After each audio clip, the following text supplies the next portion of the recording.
सही है। ये देख सकते हैं ये जैसे दाद हो जाते हैं उस टाइप की फंगल। ये देखें, नए आने वाले दोस्तों से गुजारिश है कि वेटनरी प्लानट को सब्सक्राइब करें और बेल आइकन पे भी क्लिक करें और ऑल पे क्लिक करें ताकि आपको तमाम नई वीडियोस की अपडेट भी मिलती रहे। अस्सलाम वालेकुम मेरे फार्मर्स दोस्तों, आज हम यहाँ इन पेशेंट्स के पास आए हैं तो इनको फंगस वाली एलर्जी जो है वो हो गई है सबको। ये आप देख सकते हैं ये किस तरह की एलर्जी है। ये देख सकते हैं, खड़ बेटा खड़। इनमें ना कोई पस है ना इनमें कोई रेशा है और ये एक दूसरे को भी लगी है, इस बच्चे को भी हुई थी। ठीक है, खुराक में क्या खिला रहे हो?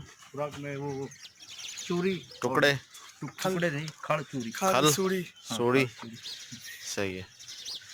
ये देख सकते हैं ये जैसे दाद हो जाते हैं उस टाइप की फंगल। ये देखें,